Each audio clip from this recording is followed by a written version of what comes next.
Friends, मैं हूं दीपक और आप देख रहे हैं अनुपक ब्लॉग। और आज हम पहुंच गए हैं अभी अचलगढ़। तो अचलगढ़ में यहाँ बहुत सारी प्राचीन मान्यताएं हैं जो हमारे दीपक भाई हैं यहाँ के टूर गाइड, जो बहुत अच्छा इनका बिहेवियर है। और ये हमको तैयार हो गए हमको बताने के लिए कि यहाँ पे क्या क्या चीज़ है और क्या है इसका प्राचीन इतिहास। यहाँ की आजू बाजू की चीज़ें देख के आपको लगता होगा सब बहुत ही प्राचीन है। आगे हमको ये दीपक भाई सारी चीज़ें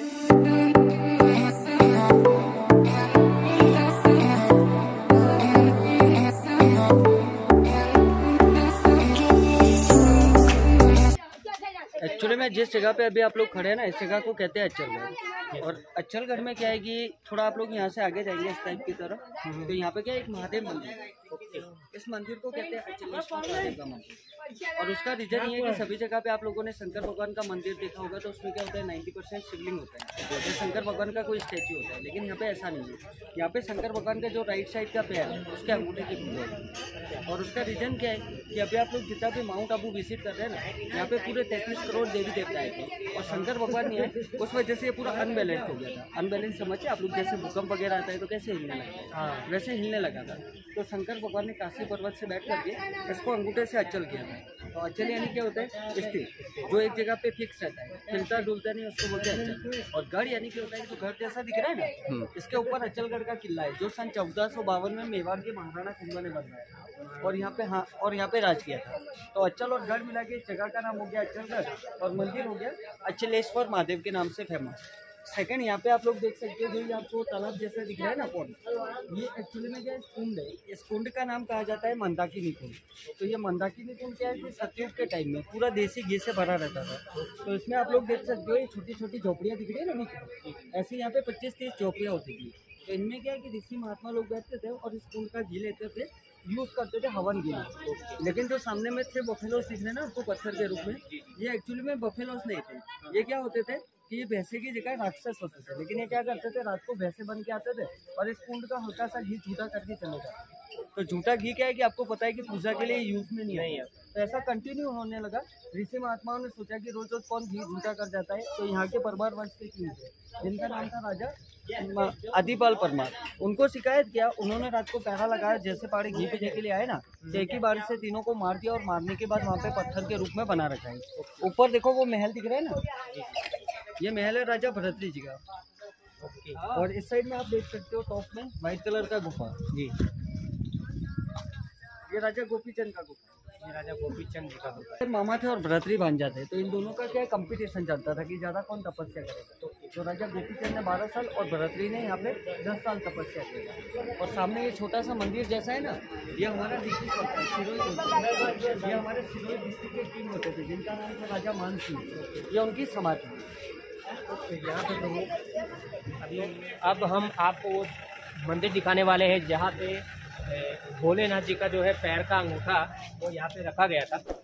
वही मंदिर के हम काफ़ी करीब, दीपक जी ने बताया है कि आप अकेले जाइए वहाँ पे और देख के आइए। तो चलिए हम आपको लेके चलते हैं वो अचलगढ़ का जो मंदिर जहाँ पे भोलेनाथ का अंगूठा रखा हुआ है।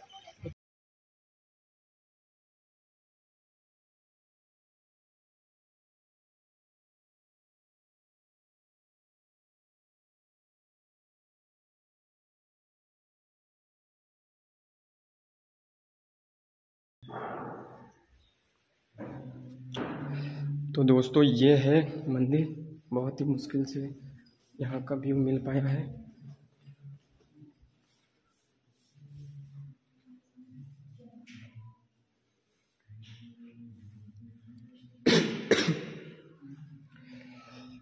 अब ये जगह, अब ये सर हमको बताएंगे कि क्या यहाँ पे जाते हैं। 8 चीज़ें ये जो पीछे खड़े हैं वहाँ अंदर थे, उनके द्वारा बनाई गई है। ओके, तो फ्रेंड्स ये जो मंदिर, ये जो ज्योतिर्लिंग आपको दिख रहे हैं वो हम 108 जो ज्योतिर्लिंग है। बहुत ही सौभाग्य की बात है अगर आप यहाँ पे एक साथ शैयों के दर्शन कर पाते हैं। पूरे हमारे भोलेनाथ जिन्होंने इस मंदिर की स्थापना करवाई है। बाकी की चीज़ें ये हमारे सर बताएंगे आपको। यह मंदिर 5,500 वर्ष प्राचीन मंदिर है। गुरु वशिष्ठ द्वारा इसकी रचना की गई थी। इसका इतिहास बताने जाए तो बहुत बड़ा है। आपको एक शॉर्ट में पूरे इस मंदिर का इतिहास बताऊंगा।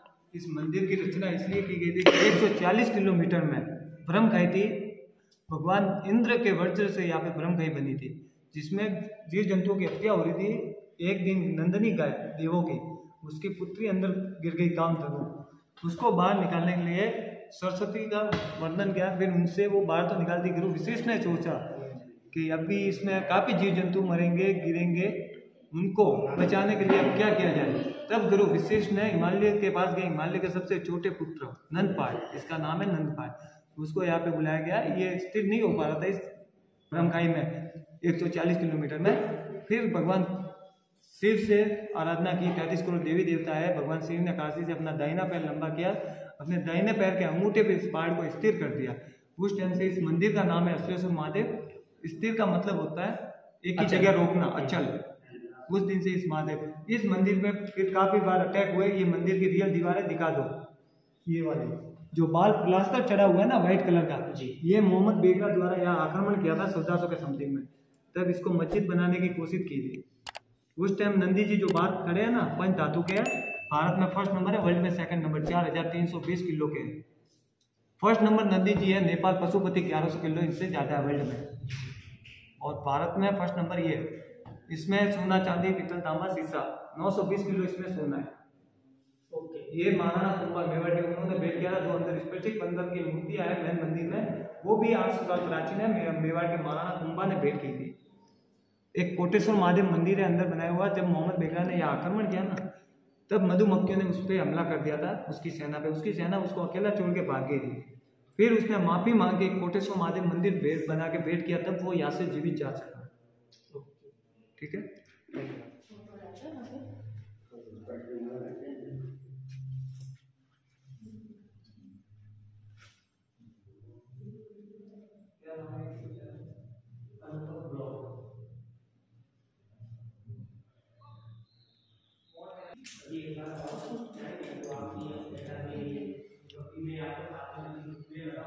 नमस्ते बाबा जी। अचलेश्वर महादेव, इनकी तो महिमा अपरंपार है। ये आदि अनादि शिव है, इनके बारे में कोई कुछ नहीं कह सकता। ये पाताल कुआं था, कहते हैं कि यहाँ कहीं कुछ नहीं था, पूरा पत्थर रेगिस्तान बना हुआ था। ये आबू पर्वत है ना, हिमालय के पुत्र हैं। इनके पहले पहाड़ों के पंख होते थे, वो उड़ के आते थे। तो यहाँ खाइयाँ बनी हुई थी ना, तो शिव जी ने हिमालय के पुत्र आबूराज को इस धरती पर उन खाइयों को ढकने के लिए बुलाया। जैसे ही अंदर उतरने लगे खाइयों को ढकने के लिए, तो उसका संतुलन नहीं हो रहा कहते। तो शिव जी ने अपने अंगूठे से पूरे पहाड़ को स्थिर और अचल किया, उसका संतुलन किया, इसलिए इनका नाम अचलेश्वर है। वो अंगूठा आपको अंदर दिखाएंगे, देखो उसी का दर्शन। ये शिव जी के पैर का चंदन किया वो दिख रहा।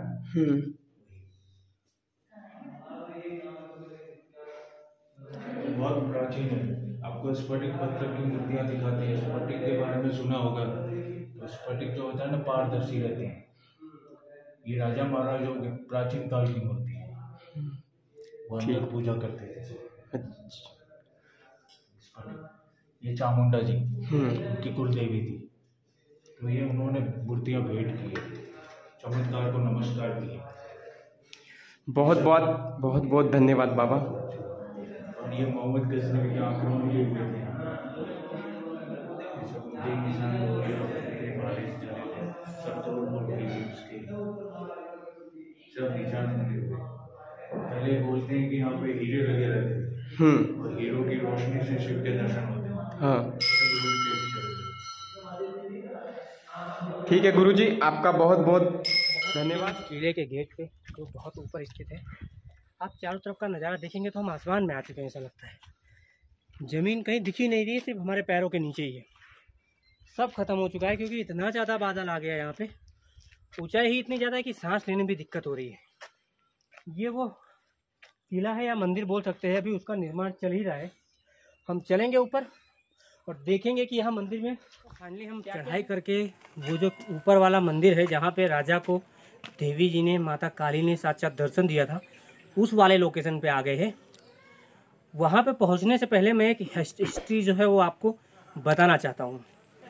तो एग्जैक्टली यहाँ पे दो मान्यताएं हैं। पहली जो लोगों ने बताया कि यहाँ पे नीचे एक तालाब है, जो मैंने आपको दिखाया था, वहाँ पे दीपक भाई आपको बता रहे थे, टूर गाइडर, कि वो एक तालाब था जो घी से, देसी घी से भरा हुआ होता था। वहाँ पे लगभग 36 जो है वो कुटिया बनी हुई थी तालाब के अंदर ही। वहाँ पे बहुत बड़े बड़े ऋषि मुनि यज्ञ किया करते थे।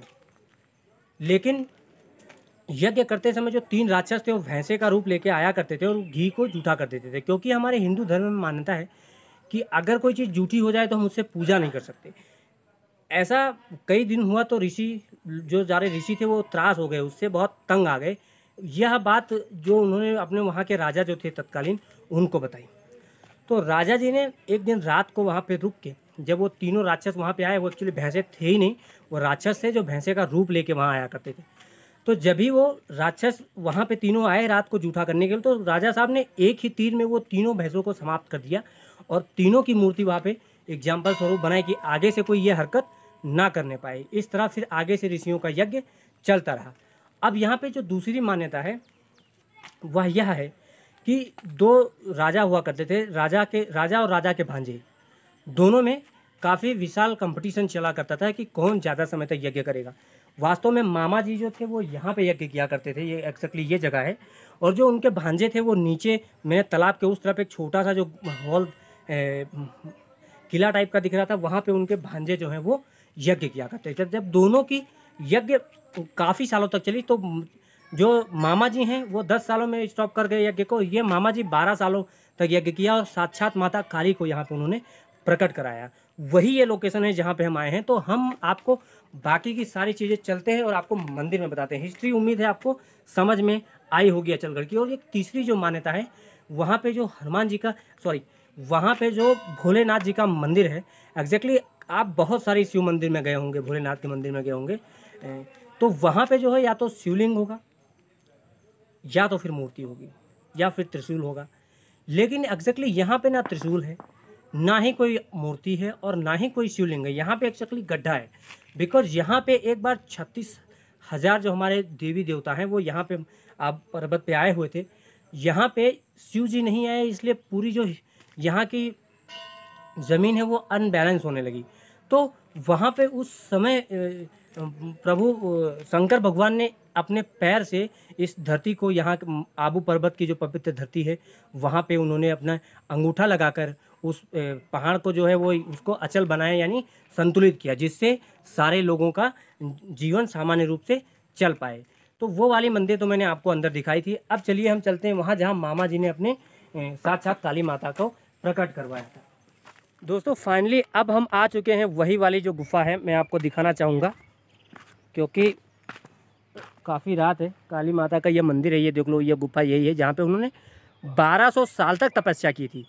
तो वो राजा जी ने जो देवी जी हैं माता काली को प्रसन्न कर लिया था और यहाँ पे उनको अवतरित करवाया था। तो बहुत ही पवित्र जगह है जहाँ पे मैं आया हुआ हूँ।